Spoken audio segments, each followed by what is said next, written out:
Sherlock got out of the taxi and, unskilledly, took out a few pounds from his pocket and paid the driver for the car. Standing on the side of the road, he couldn't help being fascinated by the dilapidated house in front of him. It has been almost a week since I came to this world. Sherlock Forest is a typical Western English name, and he has long been used to it. This is a very cliched time travel story. Charlotte, a fresh graduate living in China in the 21st century, was accidentally hit by an electric car on her way to her first job interview in her life. The owner of the bike fell into the river with him, which caused Charlotte to drown in an ordinary accident that wasn't even a car accident. I don't know if it's because everyone named Charlotte has an easy topaz physique. When he woke up again, he found that he had crossed over to a young British man lying on a hospital bed. An environment suddenly changed, and Charlotte, who was very unfamiliar with everything around her, was very confused at first. But he has always controlled his emotions fairly well, and he didn't make any drastic actions in the hospital, nor did he say anything wrong. After a detailed examination by a group of blonde doctors, they came to the condition of Charlotte, who had passed over amnesia caused by a blow to the head. This is no doubt that Charlotte, who didn't know anything about the situation and didn't even inherit her predecessor's memory, is a good explanation. Even his poor spoken English can explain the past. After that, he had the excuse of amnesia, and he also openly learned from the doctor in the hospital all kinds of information about the body he possessed in this world. Sherlock Forest, an ordinary 20-year-old unemployed single young man in Surrey, England. At home, I fell from the second floor because of an accident and fainted. Fortunately, the kind neighbor next door discovered it in time and sent him to the hospital. When he woke up again, the original Sherlock became the Sherlock who had passed through. The time is now the United Kingdom in 1992. This country is going through a period of economic decline. The northern superpower has just announced its disintegration. Less than a year later, the whole of Europe appears to be a little depressed. In the coming August, most European countries will be caught in a financial crisis caused by currency devaluation, and the UK will be the most affected. This is the only major event that will happen in the UK this year to Charlotte, who has occasionally attended several major finance courses in her spare time. He never dared to think that this plot that would only appear in novels would actually happen to him. After 2 days in the hospital, he gradually accepted this fact. Originally, Charlotte was a person who went with the flow. In his previous life, he was an orphan. Except for a bunch of friends he met in school, he had nothing to do with it. It may not be a bad thing for him to travel to England at the end of the 20th century. With the vision and knowledge far beyond this era, he might be able to get rid of the original social animal life. Sherlock, who accepts the reality, can be regarded as officially accepting the identity of Sherlock. After staying in the hospital for 2 more days, after being confirmed by the doctor that he had no other problems, he was released directly from the hospital. Sherlock in this world doesn't seem to have any relatives either. Otherwise, a week has passed for such a big event as hospitalization and amnesia, and there will not even be anyone who comes to visit him. For Sherlock, who did not inherit the memory of his predecessor, this is naturally the best thing. If he really has relatives like his parents, he really doesn't know how to deal with it. But Sherlock didn't seem to be completely unattended. Until he was discharged from the hospital, the doctor did not ask him to ask for these expenses. After telling him that he could be discharged from the hospital, he handed him a note, telling him that the address written on it was his home. Sherlock used the few pounds he had in his pocket to take a taxi to his home in this world, which was written on the address. To be honest, this 2-story building looks a bit shabby from the outside. The walls outside had already begun to crack, and the floor tiles in front of the house were also full of cracks.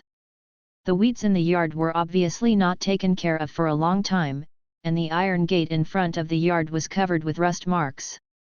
At first glance, people who don't know will probably subconsciously think that this is a haunted house where some old witch lived.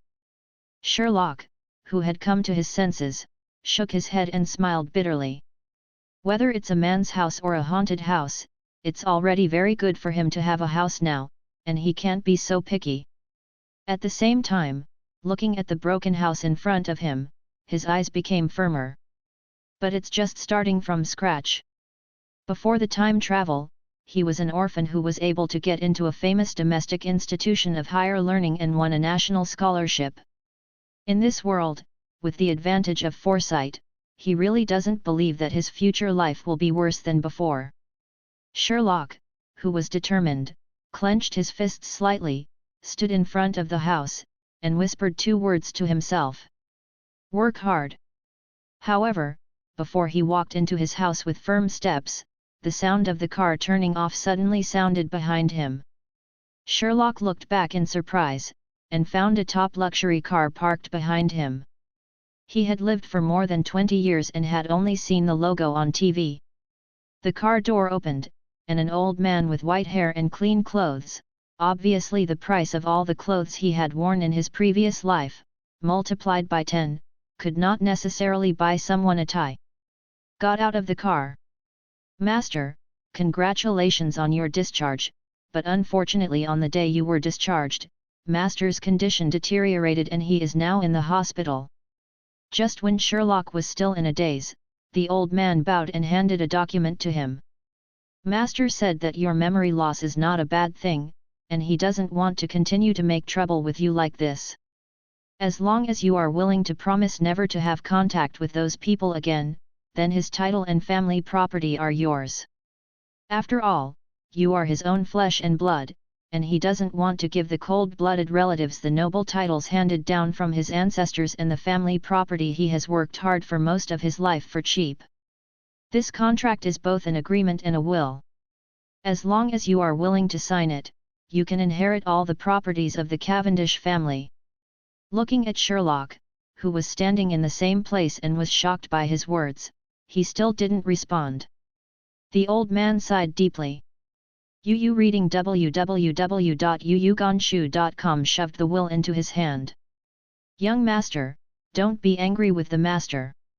Forget it, you don't remember anything now. But your father really wants you to inherit the title of Cavendish family.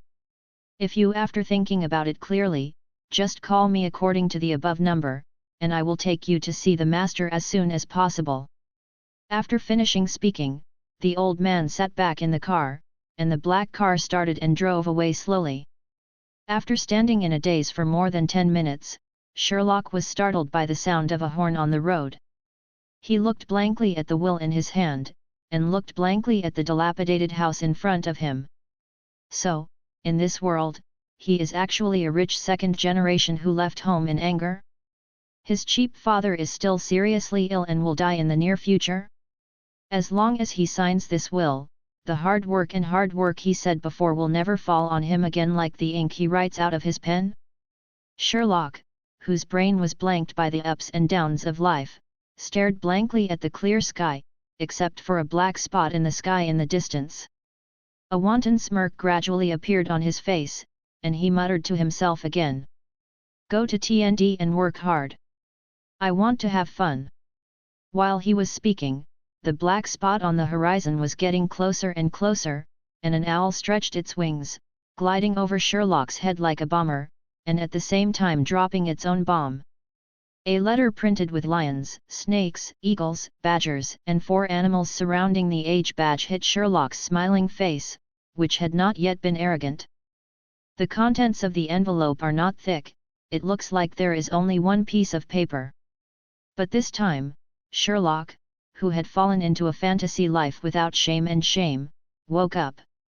He didn't pay attention to the letter that fell on the ground for the first time, but looked up at the owl circling above his head with wide eyes, thinking uncertainly in his heart. Train owls to deliver letters? Is this a traditional custom among British nobles? Like the biography of flying pigeons in ancient China? After all, he wasn't an expert in studying foreign history and customs. Without trying to understand the reason, Sherlock shook his head and bent down to pick up the letter on the ground. When the owl saw that he got the letter, it stopped staying in the sky.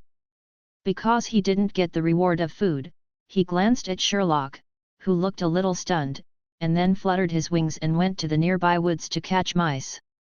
Of course, Sherlock didn't know what the owl was thinking. He was frowning and studying the letter in his hand. The envelope was made of heavy parchment, the address was written in emerald green ink, and there was no stamp on it. Mr. Sherlock Forrest, 13, Magnolia Road, Surrey. The name on the address was Sherlock himself. He turned the letter over and saw a wax seal and a coat of arms on the front. A lion, an eagle, a badger, and a snake are circled around the capital H.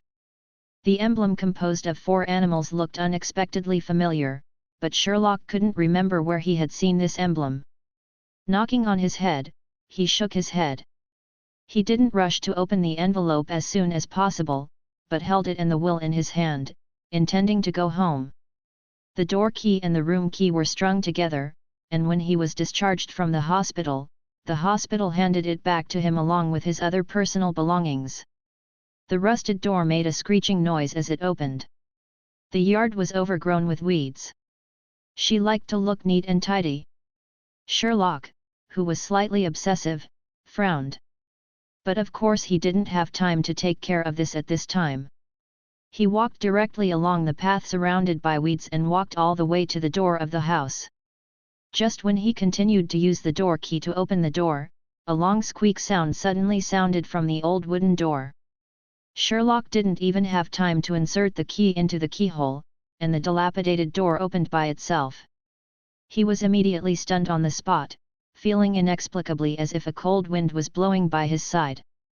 As an outstanding youth trained by Huaxia's 9-year compulsory education and 7 years of high-quality education, Sherlock was a standard materialist in his previous life. Although there was a bizarre event that made him travel to the past and possessed a soul that could not be explained by science, but for a while, his thoughts had not changed. Haunted house? Sherlock shook his head and smiled. How could there be ghosts in this world? Just like adults use magic to deceive children, ghosts are just imaginary products made up by adults to deceive other adults. It must be that the door was not closed before, and a gust of wind just happened to blow it open. Having found a scientific reason, given ample excuses, and received appropriate comfort, Sherlock pushed the door open and walked into the house as if nothing had happened. Significantly different from the clutter in the yard, the living room of the house is surprisingly neat. However, the overall environment in the room seemed a little darker. The sky is bright and clear outside, but not a few rays of sunlight can shine in the house, making it look like a medieval castle, with a depressing atmosphere.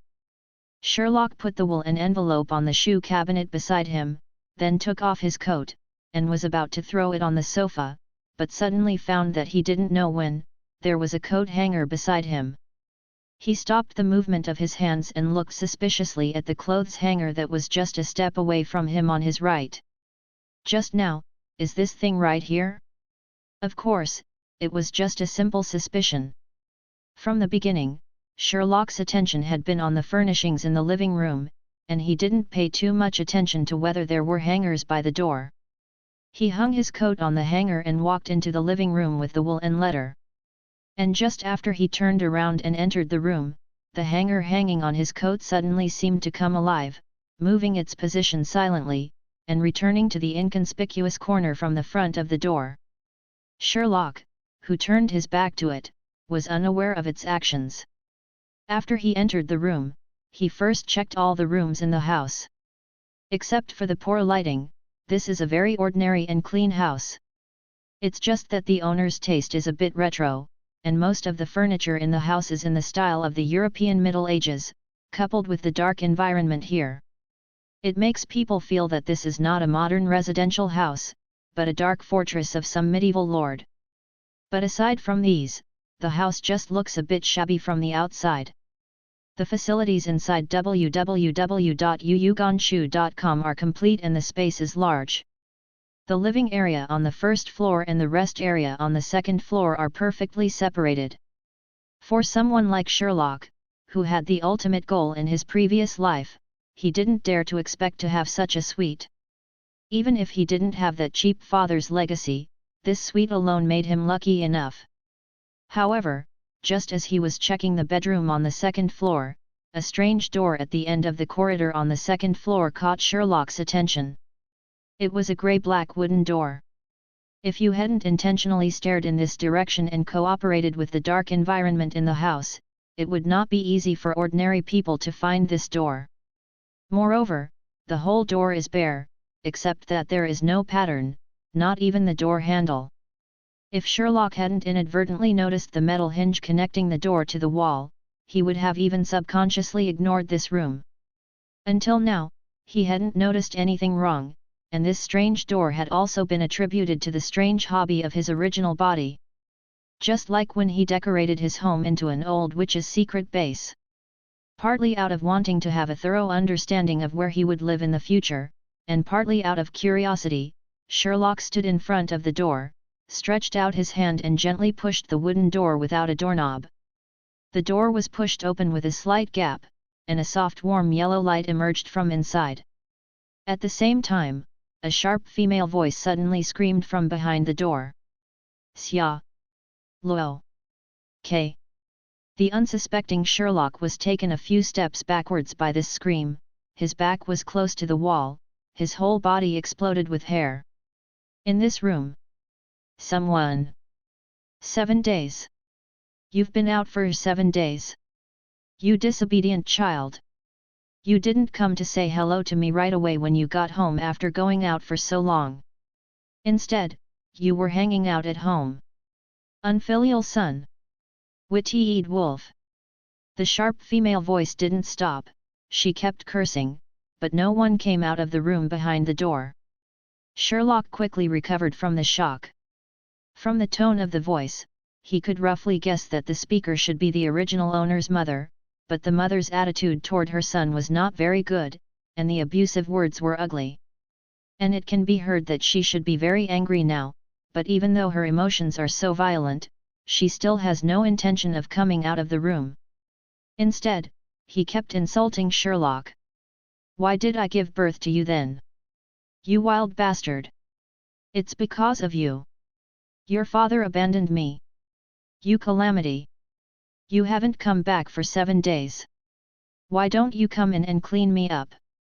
Sherlock couldn't help frowning at her unpleasant insults. He is not a fool, of course he has discovered something wrong by now. This scolding woman, the room behind the wooden door without a doorknob, together with the whole room looked a little abnormal.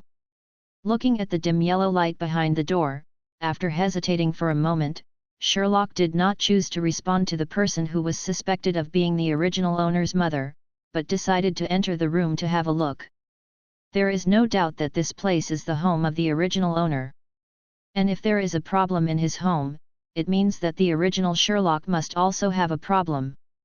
Now that they have become one person, and want to inherit a stable life in this world, Sherlock naturally has to figure out his own problems. He lightly walked to the door without a handle. The yelling from behind the door continued. He took a deep breath, adjusted his state, pushed the door open completely, and walked in. The room behind the door is not big. It is similar to a normal bedroom, about 20 to 30 square meters.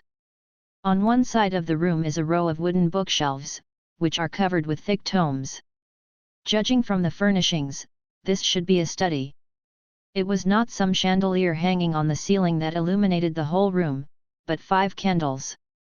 To Sherlock's astonishment, these 5 candles were not placed on any table, but were actually supported by candlesticks, which completely violated Newton's law of universal gravitation, and just floated quietly in midair. After entering the door, he finally saw the true face of the woman who kept yelling. It's not a real person, but a picture hanging on the wall opposite the door. The woman in the photo had her hair loose and looked crazy and irritable. She stared at her eyes that seemed to pop out of the painting, and kept swearing swear words in her mouth. Maggots! Wild dogs! What kind of expression do you have? You won't even bark when you see me. All the words she said, not even a single letter entered Sherlock's mind.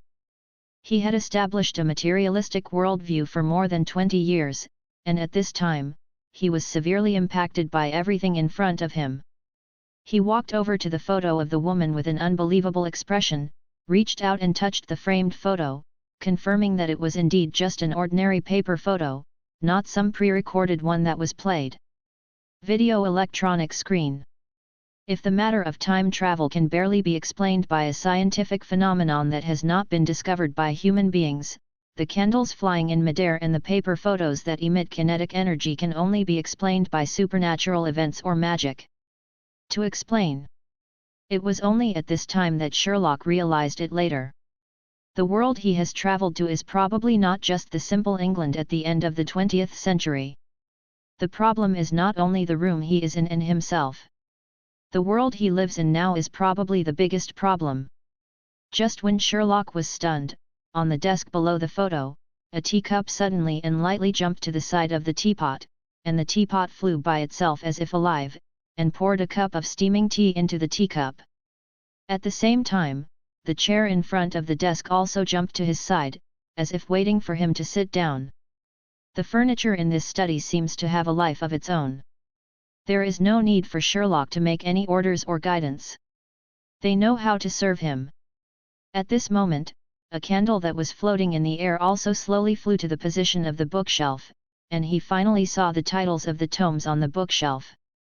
Defend the Darkness, Advanced Defense Magic, Encyclopedia of Dark Magic Creatures, Maintain Your Wand, The Flexible Use of Transfiguration in Actual Combat, Defeat Evil, Defense Spell, Shut Your Brain. Sherlock's gaze skipped the titles of the magic books until his gaze settled on the title of the book at the top of the bookshelf. His pupils shrank suddenly. Because the title of that book is Hogwarts, A School History. Hogwarts.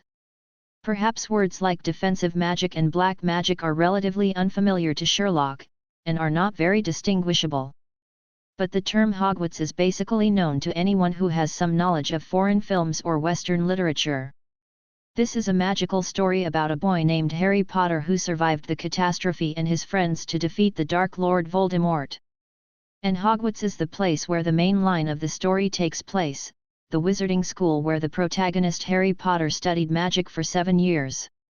In the previous life, because he was an orphan, Sherlock didn't read this book when he was a child. It is basically a well-known magic story all over the world. But in high school, in order to improve his English, Sherlock's English teacher lent him an original English version of Harry Potter's first book, which UU reading www.uugonshu.com used to pass the time in his spare time. Although he didn't buy books to read the stories that followed, but after he went to university, he roughly got a rough understanding of the following plots through the self-media of various movie explanations. Therefore, he is not ignorant of the story that is going to happen in this world, but he also does not know how specific it is. He only knows the general direction of the story. Most importantly, this result was something Sherlock never expected. He originally thought that what he had traveled to was just an ordinary world, that he was a rich second generation who was about to accept a large number of inheritances and titles, and that he would enjoy financial freedom and a carefree life in the future. But who would have thought that he was still a wizard? Just when Sherlock was stunned by this incident, he suddenly remembered something. The letter I just received in front of the house, surrounded by lions, snakes, eagles, and badgers. That's not the Hogwarts badge.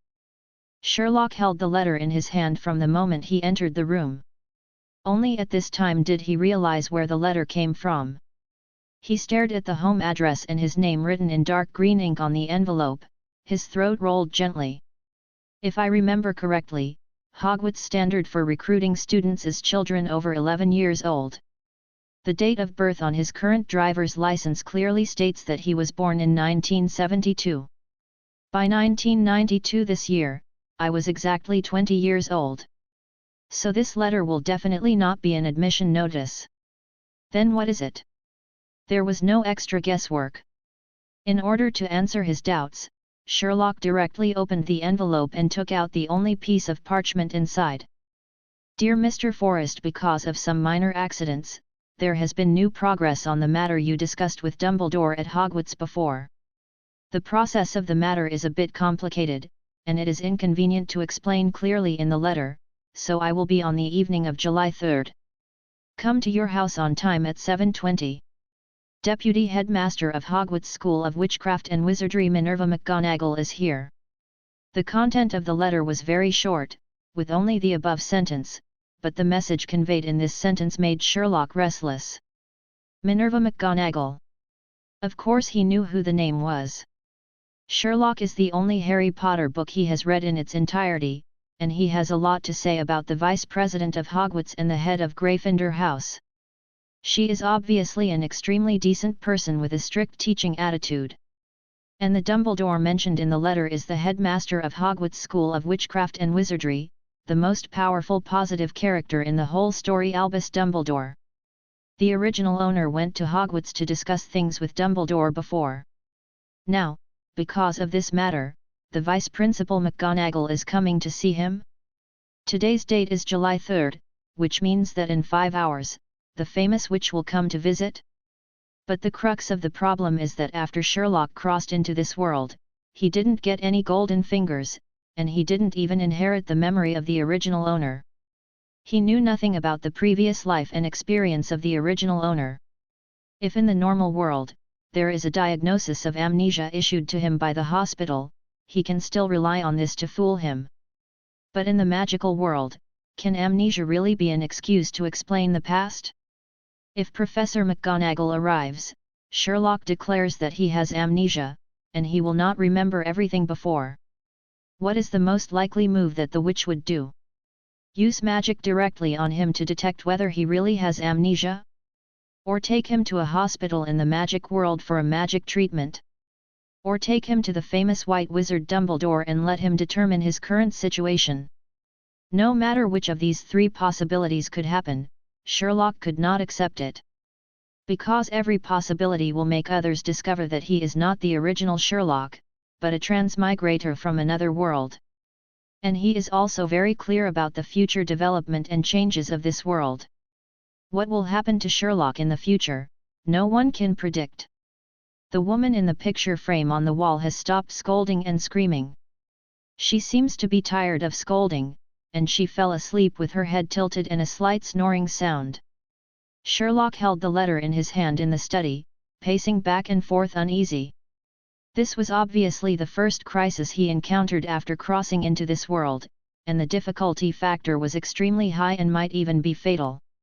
It is impossible to escape, and it is impossible to escape. He had to find a way to cope with Professor McGonagall's visit tonight, at least to understand the character and habits of the original owner first, and not make too many mistakes in dialogue and communication. The time is now 2 o'clock in the afternoon, and there are only 5 hours left until the promised time in the letter. Sherlock's time is very tight, and his greatest hope is pinned in this study. Since I can receive a letter from Hogwarts, since I will have such a study at home and so many magic books.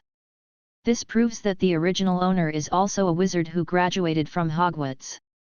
A wizard's home, although the outside decorations are somewhat special, but it is obvious that the owner of the house is deliberately concealing his identity as a wizard during the decoration process. And this study is his secret base, and it is also the storage room where he stores all the items related to the magical world. Sherlock walked to the desk. The tea in the cup was still steaming with warm water. A floating candlestick hovers above the desk all the time, illuminating the area where the owner of the house usually spends the most. In addition to the teapot and cup, there is a thick notebook, a beige quill inserted in an ink bottle, and a small wooden stick on the desk.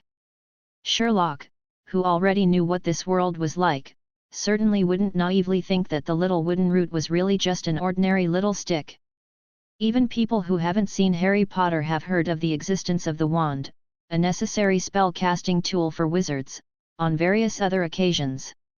The little stick lying on the desk was obviously Sherlock's wand.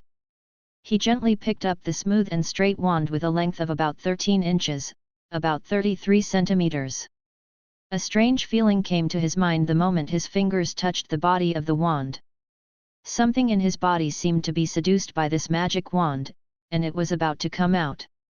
Sherlock didn't deliberately suppress it, and that magical thing poured out of his body onto the wand.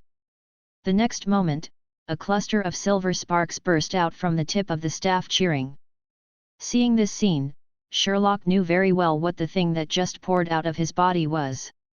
Magic, the source of a wizard's ability. And that cluster of silver sparks, although it looks very simple, can also be called magic. Sherlock's eyes flickered with excitement. As long as he was a normal person, no one would not be interested in magic. But soon he recovered from his excitement. Now is not the time for him to experience the mysteries of magic, and Professor McGonagall is coming soon.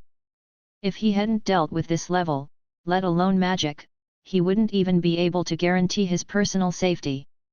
Sherlock put down the wand in his hand, he picked up the teacup on the desk, and reading www.yuyuganshu.com, drank the warm tea in one gulp, and began to search for every detail in the study.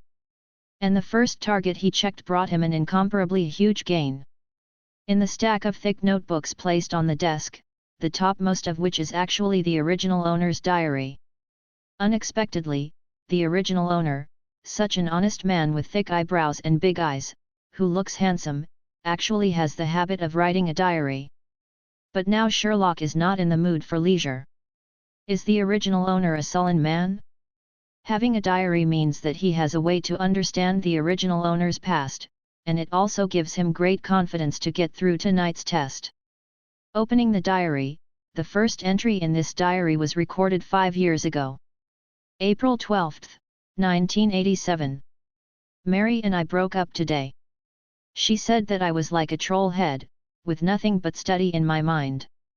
I didn't know any taste at all. Bai has such a good appearance.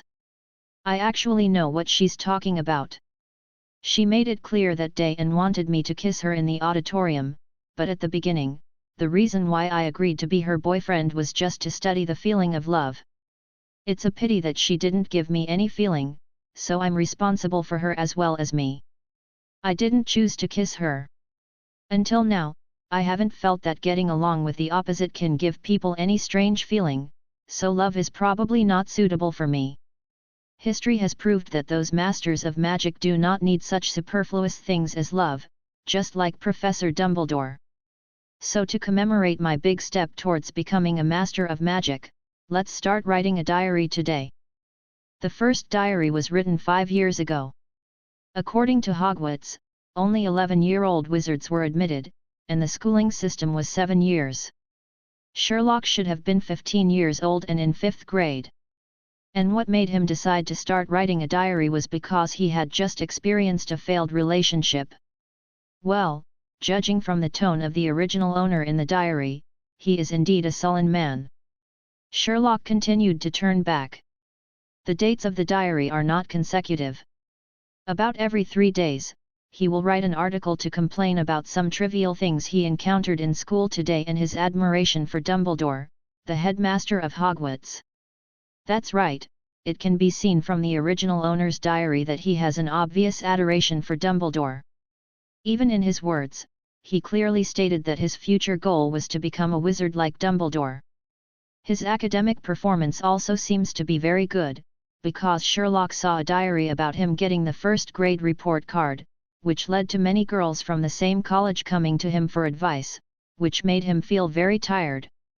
After experiencing a doomed love affair, the original owner seems to have become an indifferent straight man, not only not interested in facing the opposite sex, but also defined as harassment by their keenness to surround him. Half of the entire diary records the days when the original owner studied and lived at Hogwarts. And from his experiences in his student days, Sherlock has basically been able to figure out his character. He was obviously a rather withdrawn person outside. In his diary about studying and living at Hogwarts, Sherlock did not see even a description of his friends. In other words, during the 7 years he was in school at Hogwarts, he didn't get along with a single friend. As for the girlfriend mentioned in the first diary, he just regarded her as a tool person. The original owner's biggest hobby is reading books. Naturally, he was a Ravenclaw student at Hogwarts. Apart from going out to eat, sleep, and attend classes, he seems to allocate all of his time to reading and studying. Every day is either in the library or on the way to the library. Reading and studying seem to be everything in his life, and becoming a wizard like Dumbledore is his lifelong pursuit.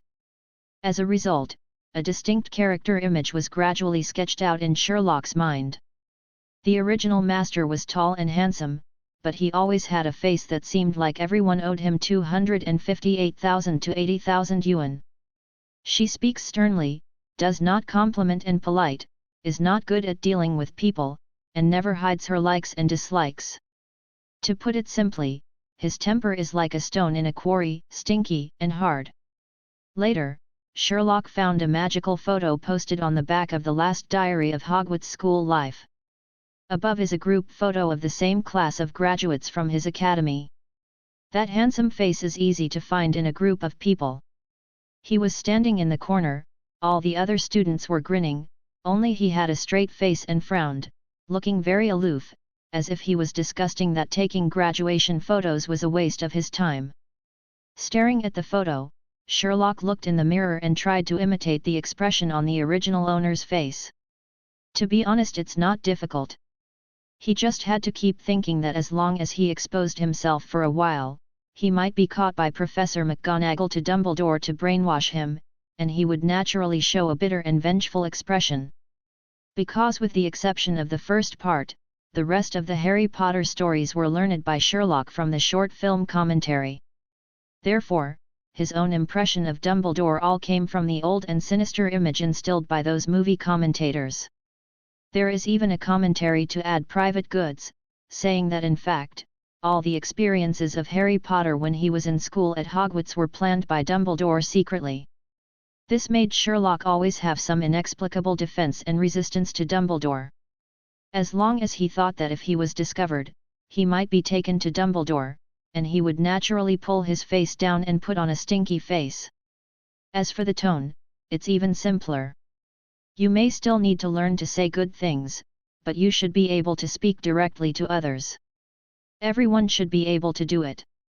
The expression and language management had a direction to prepare, but Sherlock did not stop to continue studying the diary. Of course, this is not due to his voyeuristic desire. It is because after the original owner graduated from Hogwarts, it has only been 3 years, and the experience in the last 3 years is undoubtedly more important. Sure enough, the first diary entry after leaving Hogwarts gave Sherlock a big surprise. June 28, 1989. What a frustrating day. Professor Dumbledore rejected my job application. He said I just graduated from Hogwarts. The understanding of defensive magic is still only theoretical, I still need more practice. Although it's disappointing, the professor also recognized my talent very much, and said that in the future, when considering the candidate of the defense against the dark arts professor, he will definitely give priority to me. It is really heartwarming to be recognized by Professor Dumbledore. Pleasant thing.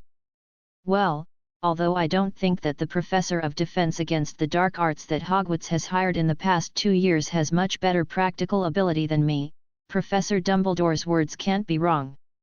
So, what kind of job should I look for next? Well, if it's to gain practical experience, maybe becoming an Auror is a very good choice. Sherlock stared at this diary for a long time. He never imagined that the original owner had applied to Dumbledore for a position as a professor of defense against the dark arts when he just graduated.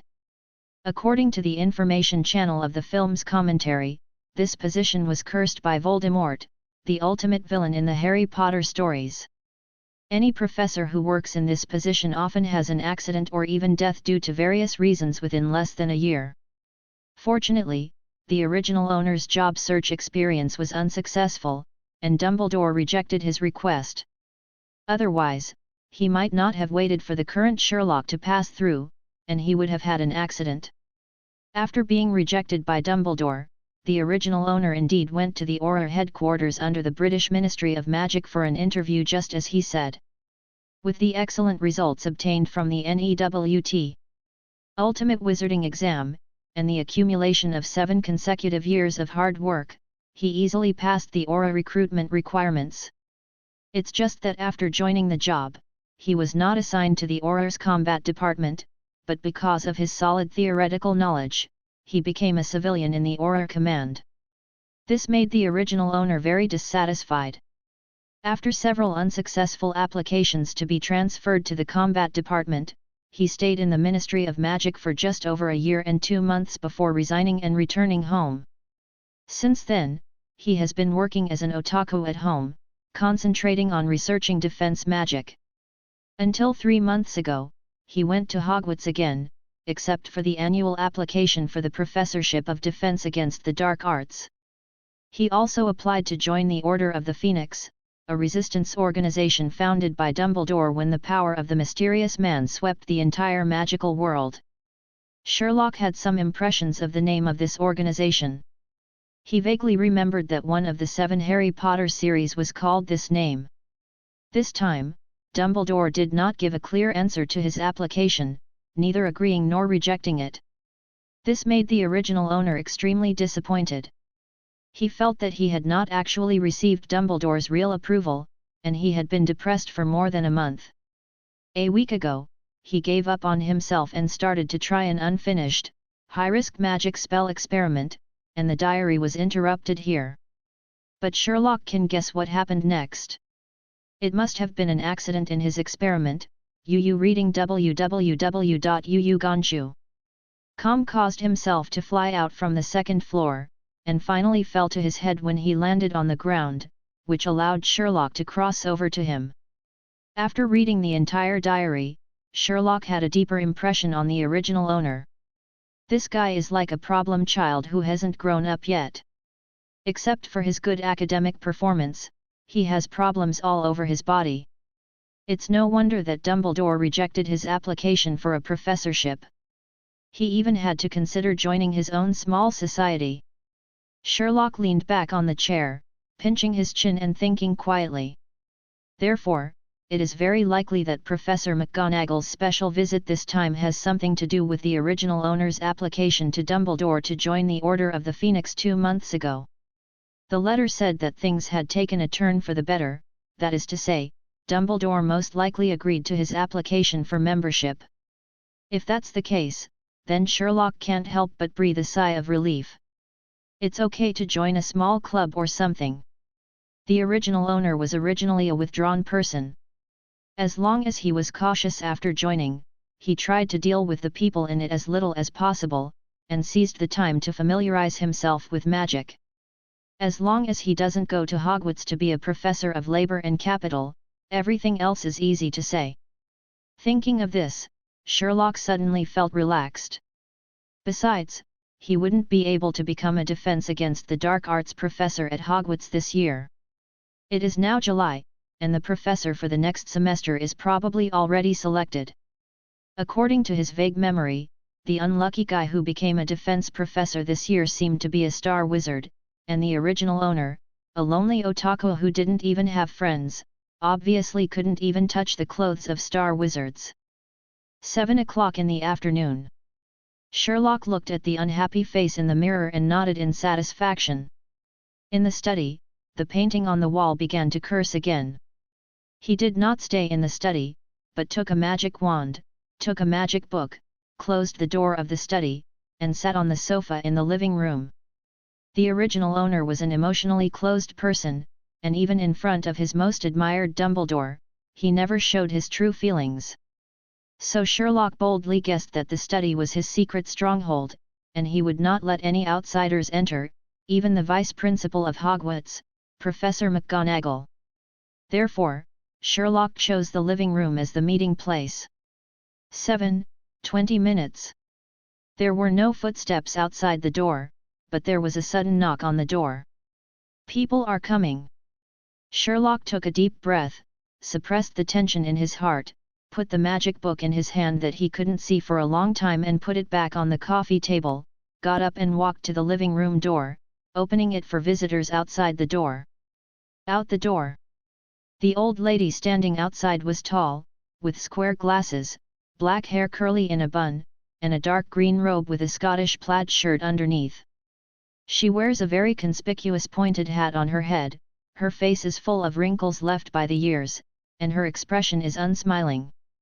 At first glance, one can feel Her Majesty. Good evening, Sherlock. Professor McGonagall didn't seem to have a very distant relationship with Sherlock, and directly called out his first name instead of his last name. Sherlock had a dull expression on his face, frowned, turned sideways to let Professor McGonagall come in, and replied in a light tone. Good evening, Professor. Walking into the living room, Professor McGonagall didn't notice that the current Sherlock was different from the Sherlock she knew before, and she didn't notice the slightest abnormality. You really should go out for a while, instead of being bored at home all day, or visit your father more. After all, he is your only relative. Professor McGonagall sighed and sat down on the sofa in the living room. From her remarks, Sherlock's guess just now was further confirmed. Her relationship with the original owner is not ordinary.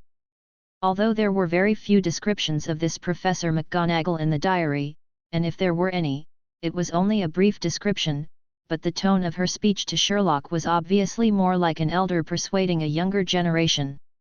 Immediately, Sherlock's already dazed heart became more vigilant. The more familiar he is, the higher the chance of him being seen through.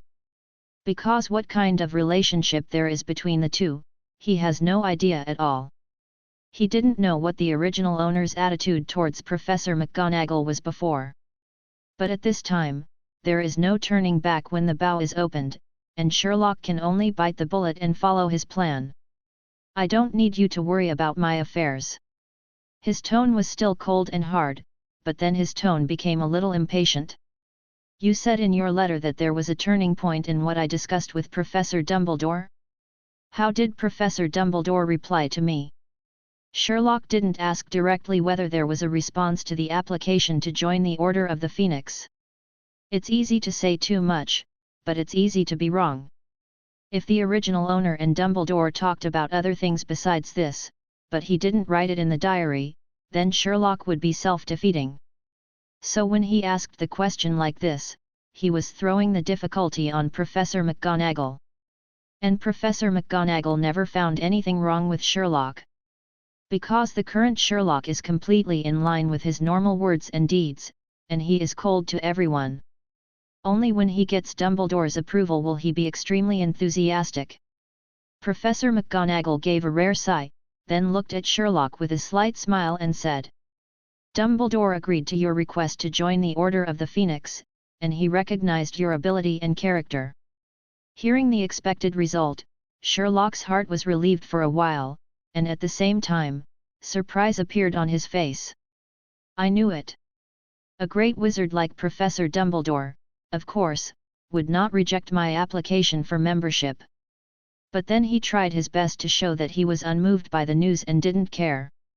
Just for this matter, you don't need to come to me specially, just tell me in the letter and inform me of the time of the Phoenix Order's meeting. Seeing him look like a child who hasn't grown up yet, Professor McGonagall sighed and shook his head, then looked at Sherlock seriously and said, There's something very sensitive that I shouldn't have told you. But you're Sally's son, and it's about your safety, so I have to remind you that joining the Order of the Phoenix is not as easy as joining the Hogwarts Subject Club.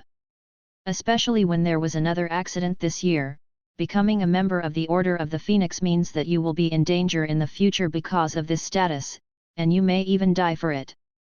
Hearing her words, Sherlock's thoughts turned. This year is the time when Harry Potter just finished his first grade, which means that the most familiar plot of the Philosopher's Stone has ended. Reading www.yuyuganshu.com. At this time, Voldemort's soul has also appeared in the field of vision of Harry Potter and Dumbledore, so the danger that Professor McGonagall said is likely to refer to this. After all, the reason why the Order of the Phoenix was created was to fight against Voldemort's Death Eaters. Danger is indeed dangerous, but at this time, it is naturally impossible for him to go back and say in front of Professor McGonagall that he does not intend to join. According to the original owner's stubborn donkey-like character, he was eager to die for his idol, Dumbledore, which was not something he could say at all. So Sherlock remained indifferent, and said in a slightly disgusting tone, Of course I've already prepared for this, and you don't need to stress it to me again, Professor McGonagall. If I didn't even have this awareness, I wouldn't have applied to Professor Dumbledore in the first place. Do you have anything else to do?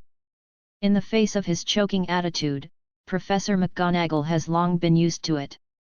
If people who don't know the inside information will only think that Sherlock is very annoying, but it is very clear why Professor McGonagall, who has developed such a character, has no other ill feelings for him other than pity. Even though Sherlock had clearly expressed his intention to see off the guest, Professor McGonagall showed an inexplicable smile on his face, and then took out a piece of parchment from his robe pocket. Also, congratulations to you, Sherlock. Dumbledore has also approved your application for the position of Professor of Defense Against the Dark Arts this year. This is your letter of appointment. From this semester onwards, we will be colleagues. Sherlock, who was originally glad that his acting skills didn't show any flaws, suddenly froze when he heard what she said. Professor McGonagall's words completely shocked Sherlock. He never thought that the position of Professor of Defense Against the Dark Arts would really fall on his head. Let's not talk about whether there is a confirmed candidate for this year's professor position. Even if it is really not decided, with the character of the original owner as a problem child, it is impossible to choose him. He is full of problems all over himself, so he can teach a good student like this? The shock shown by Sherlock did not let Professor McGonagall find anything unusual. Instead, she thought that Sherlock should look like this. After all, he has already applied for this position for 3 years, and Dumbledore has never agreed to him. Even if he went to Hogwarts again 3 months ago, he didn't get a satisfactory result. And this time, he suddenly brought him a letter of appointment. If he wasn't surprised, it would be a strange thing. I know you're very surprised by this, Professor McGonagall explained to him. 3 months ago, when you heard that Quirrell had an accident this year and went to Dumbledore to apply for a job, then Dumbledore does have a new defense professor candidate, and the other party has agreed. Sherlock stared at Professor McGonagall without blinking and asked tentatively. So there is an accident with the defense professor who has been confirmed for the new semester this year. Professor McGonagall nodded and explained. That's right, it turned out that the appointed professor of defense class was Gilderoy Lockhart. A month ago he was proven to be a liar, using the Oblivion spell to steal the experiences of other wizarding adventurers, falsely claiming his own stories, and writing them into biographies to make a profit, and because of this, he became a star in the wizarding world. Writer. But not long ago, a victim broke his disguise. He has now been controlled by the Aurors of the Ministry of Magic. In 2 days, the Wizengamot will hold a trial against him in the Wizarding Court. Although the official result has not yet come out, all the evidence has been enough to prove that his future career will be spent in Azkaban. There are still less than 2 months before the new semester starts. Under such circumstances, Dumbledore believes that only you can be qualified for the current position. Even if Professor McGonagall said it very euphemistically, the current Sherlock is not the problem child of the past. Of course, he could hear from this euphemism that Dumbledore's decision to make himself a defense professor for the new semester was completely helpless.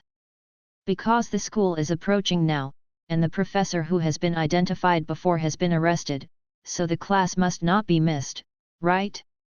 So he had no choice but to choose among a small number of shorties, and he chose Sherlock, who had long admired this position.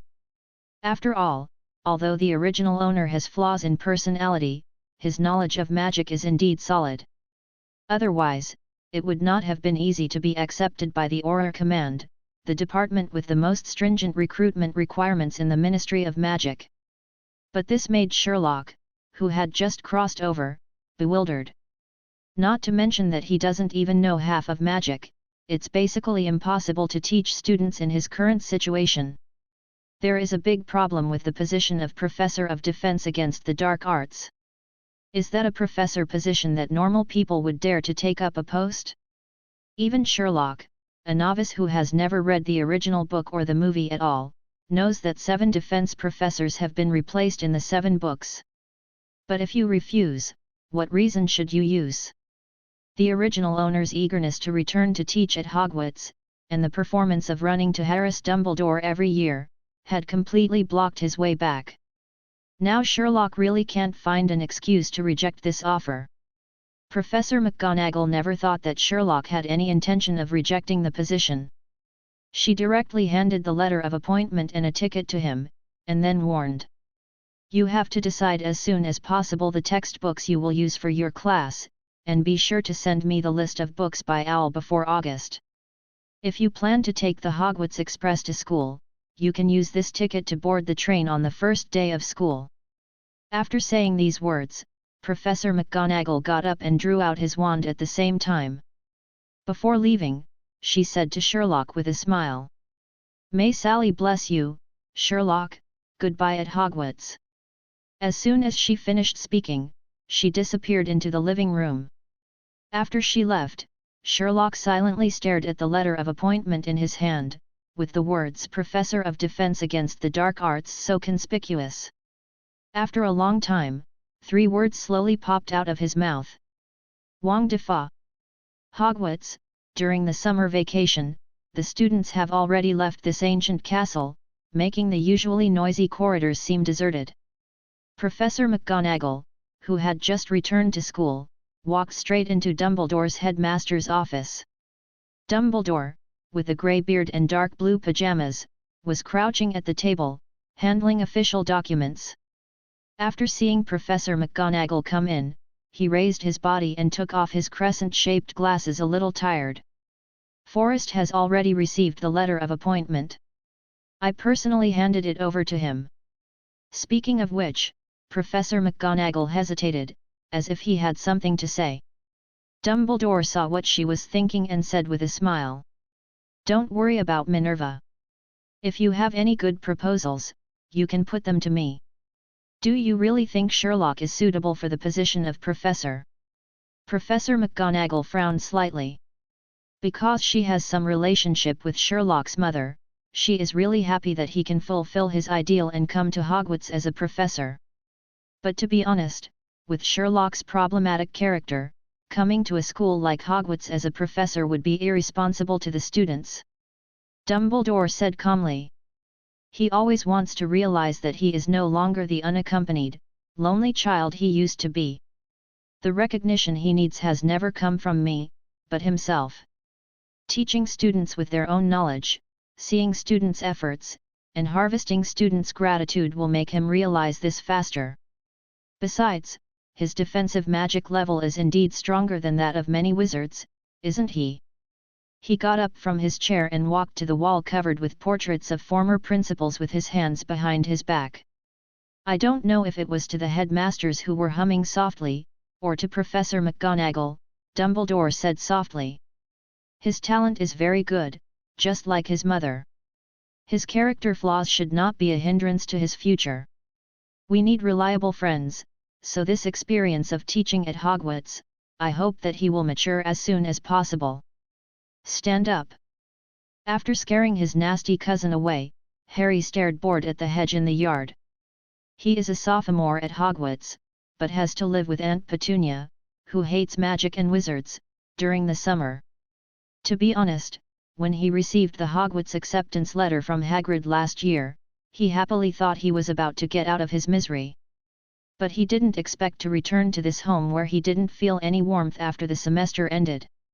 Today is Harry's birthday, but so far he has not received a birthday card. He must have made friends during his year at Hogwarts. But Ron and Hermione seemed to have completely forgotten about him throughout the summer, and not a single letter was sent. This made him extremely frustrated. Aunt Petunia had just heard a panicked Daily tip her off and was yelling in the living room for Harry to trim the roses in the yard, clean the windows, wash the car, mow the lawn, and tidy up the flower beds. In the hot weather, Harry weakly started to work in the garden with his tools, while his fat cousin Dolly, who looked like a fat pig, ate ice cream gloatingly, dangling from the side to watch. Harry cleaned the glass. Harry didn't have any sad feelings, well, more or less there might still be some.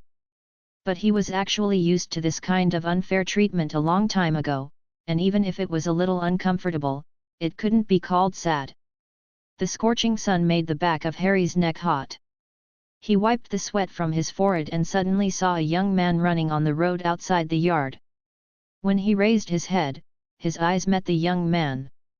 To be honest, that face was very handsome, ranking among the top 3 among the people Harry had ever met, but with a cold expression, he seemed to be a stern person. The eyes of the two were fleeting, as if they were two ordinary strangers accidentally looking at each other. Apart from muttering in his mouth, Harry really had the leisure to go out for a run in this weather, and he didn't find anything wrong. And then, his attention was caught by a large eye hidden behind a hedge. This was the first time that Sherlock went out for a run according to the planned route, and then met Harry Potter. He didn't dare to go up and say hello to the protagonist of this world, because he didn't know whether Dumbledore or the Ministry of Magic were guarding around Harry's house. The reason why he wanted to take a look at Harry Potter was that after Professor McGonagall left, he realized that he lived only 2 blocks away from number 4, Privet Drive, where Harry Potter lived in the original book. Harry Potter looked no different from what he knew. Wearing a pair of large black rimmed glasses, dark and tousled black hair, bright green eyes, and a thin body that looks a little malnourished. It seems that the usual days are really not going well. But the good or bad things that happen to Harry Potter don't need Sherlock to worry about it. He looked at Harry just to satisfy his own curiosity, and he had a lot of trouble on his own right now. Back home, Sherlock first went to the bathroom to take a shower, then came to the wizard's study with a towel wiping his wet hair. As soon as he entered the door, the portrait on the wall began to curse again. "Why don't you die? You that makes me sick. Die outside. Disappear before my eyes." Sherlock already had a good way to deal with this noisy painting. He covered a curtain over the portrait, and the woman who had been cursing him would soon shut up. Listening to the tone of the portrait, this woman is like the mother of Sherlock's body.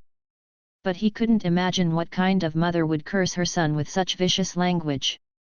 The original owner's family situation looks very strange from now on.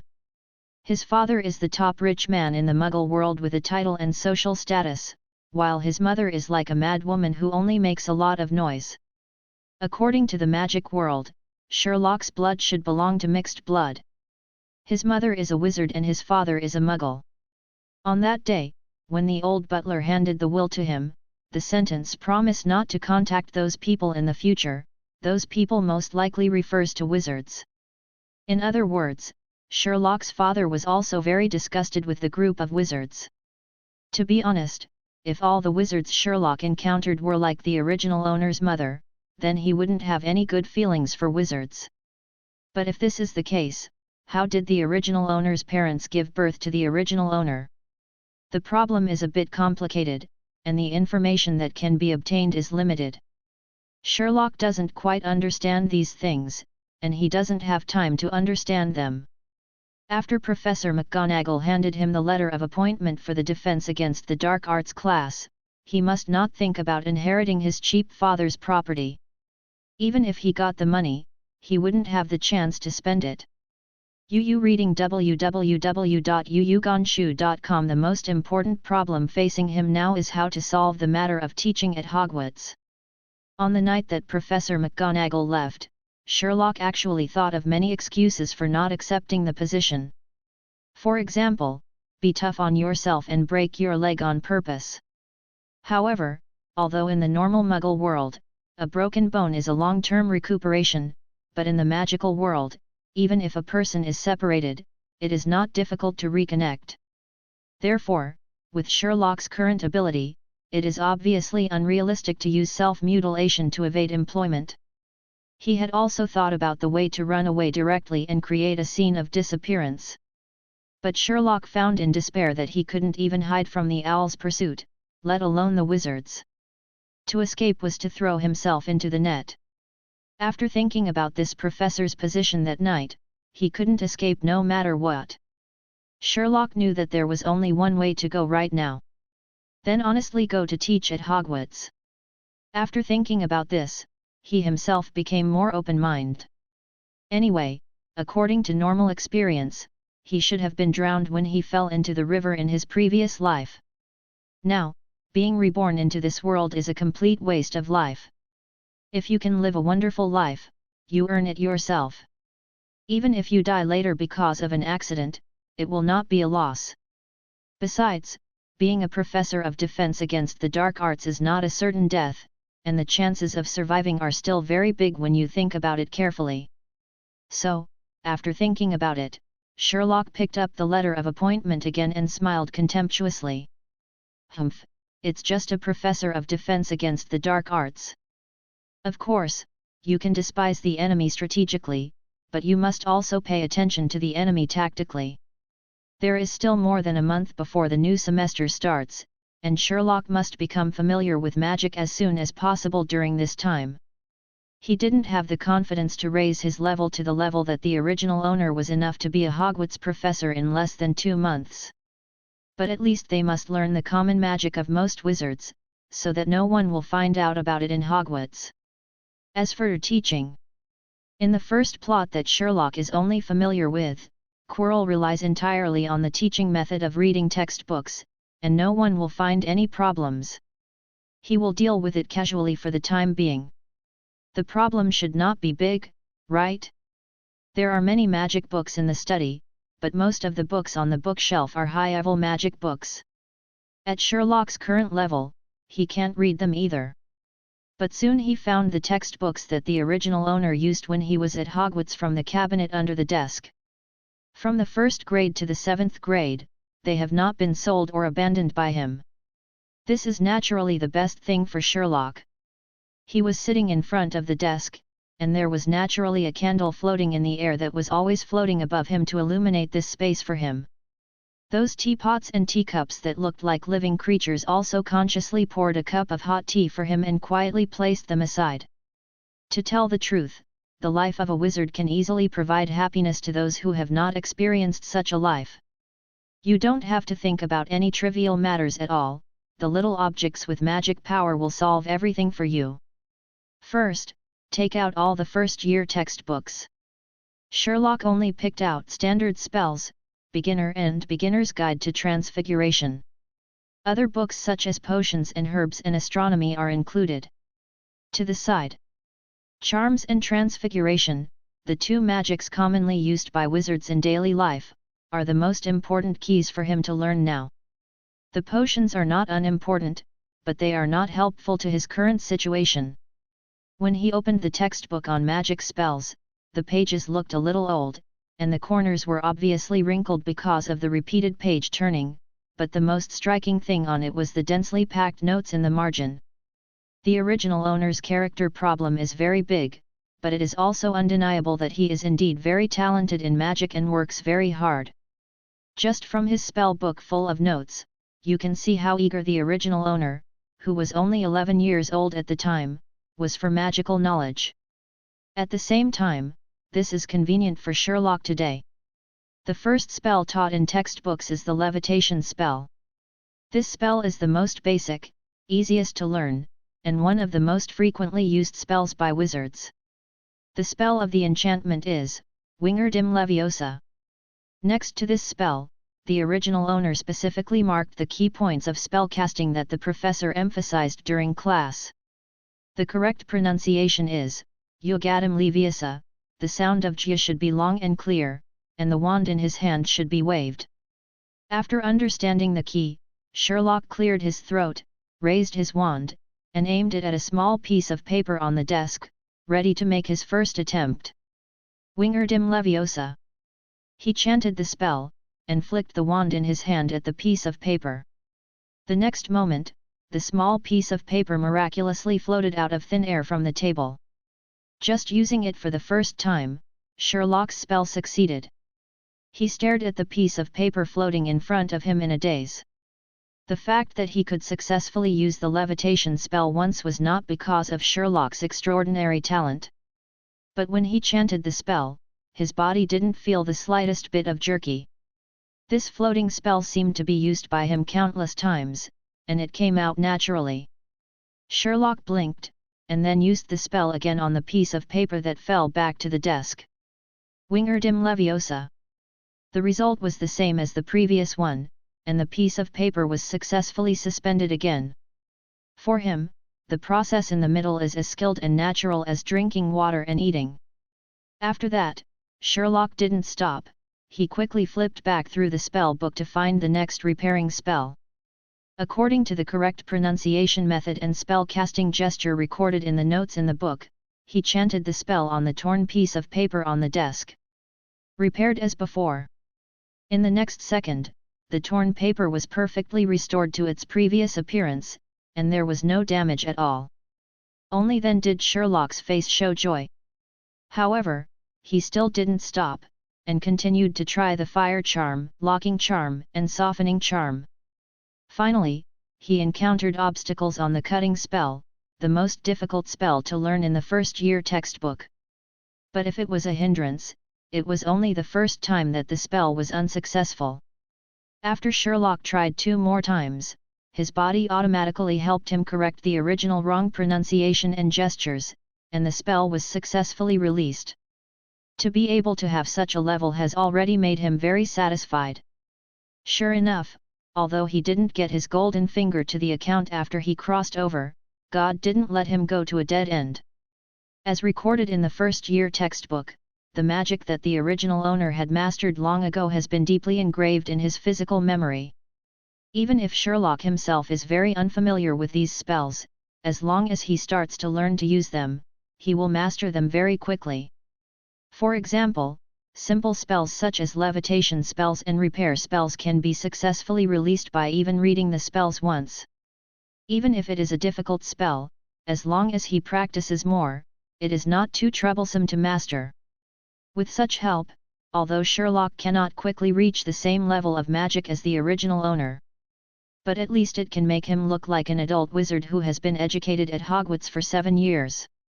So, for the next month or so, Sherlock stayed in this study all day, familiarizing himself with a lot of basic spells every day. In the middle, Professor McGonagall wrote to her again, urging him to send her the textbook list for the new semester.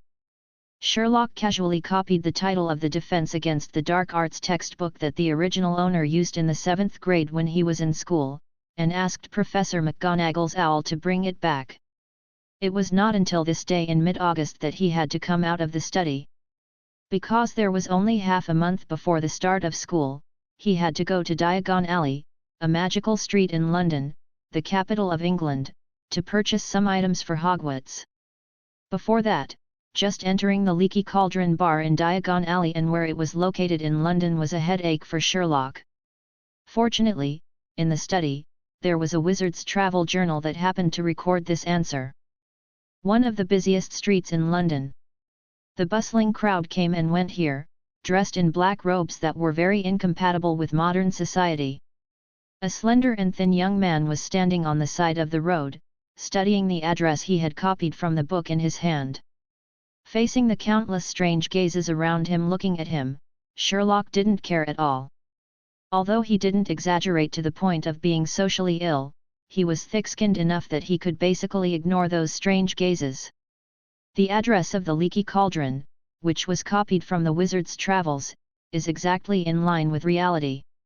Now, in the direction Sherlock is facing, there is a dilapidated bar that is very out of tune with the surrounding modern shops and is opening its doors. It's just that passers-by on the street didn't seem to be able to see this bar, which was even more unique than Sherlock, and didn't even pay attention to its direction. After more than a month of studying at home, Sherlock has a general understanding of most of the basic magic in the magic world. What makes ordinary people ignore this bar is obviously the Muggle exorcism spell that wizards use the most in front of Muggles. This kind of spell is only valid for Muggles, and for Sherlock, who is a wizard, the door number of the Leaky Cauldron is so conspicuous. Actually, going out from home was a risky move for Sherlock. He doesn't know anything about the original owner's interpersonal interactions in the magical world. If he encounters any acquaintances in the Leaky Cauldron or Diagon Alley, he will be at great risk of exposure. But this trip to Diagon Alley was unavoidable. Because he not only has to buy all kinds of magical daily necessities to go to Hogwarts, but also needs to go to the original owner's vault in Gringotts to get some money out for normal use. So even if he knew there was a risk, Sherlock had to take the risk and get out of the house. Besides, this is something he will have to face sooner or later. Fortunately, the original main character is withdrawn, and the possibility of encountering acquaintances is very small. Ignoring the fourth girl's shy approach, he crossed the road, and Sherlock walked into the old leaky cauldron. Rough wooden tables and chairs, bar doors with squeaking noises, primitive fireplaces made of bricks, and simple candle chandeliers overhead make Sherlock, who suddenly walked in from the modern urban street outside, seem to have a kind of time-traveling feel. Here, his clothes are not conspicuous either.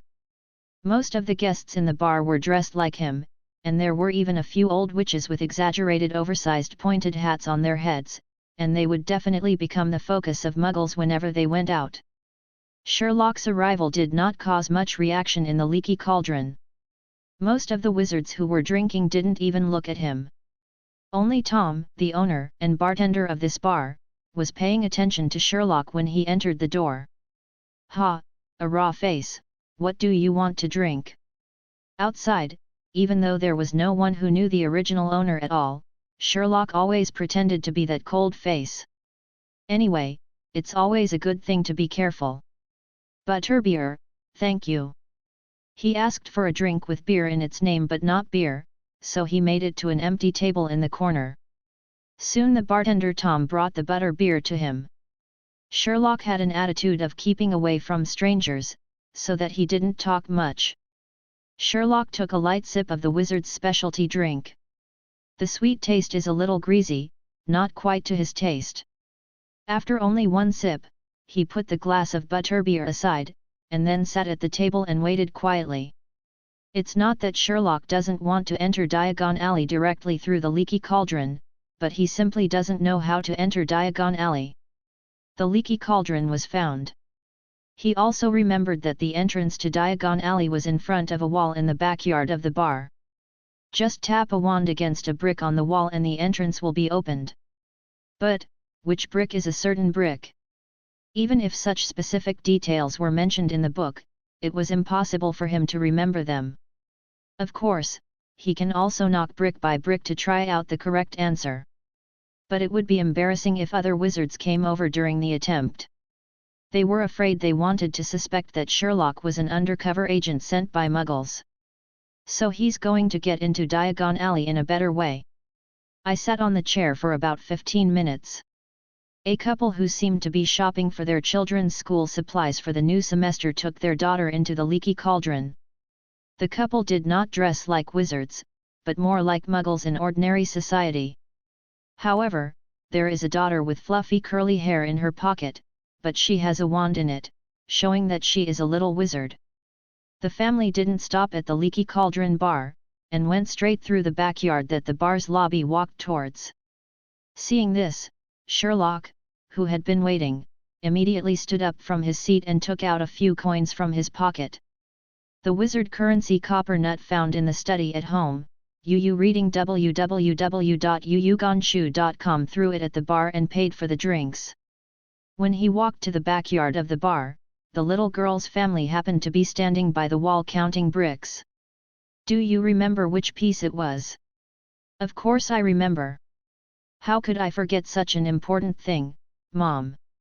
The girl held her head up and counted the trash can as a control. "Count $3 up and $2 across, yes, that's it," she whispered, and at the same time she took out her wand and tapped at the determined brick. The brick she had knocked on trembled and began to move, and a small hole appeared in the middle. The opening became bigger and bigger. Before long, a wide archway appeared in front of them, leading to a winding, unseen end. Cobblestone Street. Sherlock, who was behind them, watched the whole process in his eyes, and clearly recorded the location of the brick that the little girl struck. Then he passed over this helpful family of good people. "Sorry, I borrowed it." The little girl's family did not realize that they had become Sherlock's tools. This is the second time the couple came to Diagon Alley, and they still feel so incredible about everything here. Sherlock still maintained his aloof personality and walked along the straight in the middle of Diagon Alley to Gringotts, which also led to him not hearing the conversation of the little girl behind him. "Where shall we go first?" "Hermione. I made an appointment with Harry, Ron and the others to meet at Diagon Alley today, so we have to wait for them at the gate of Gringotts first." "This year's second year at Hogwarts," Hermione Granger told her father.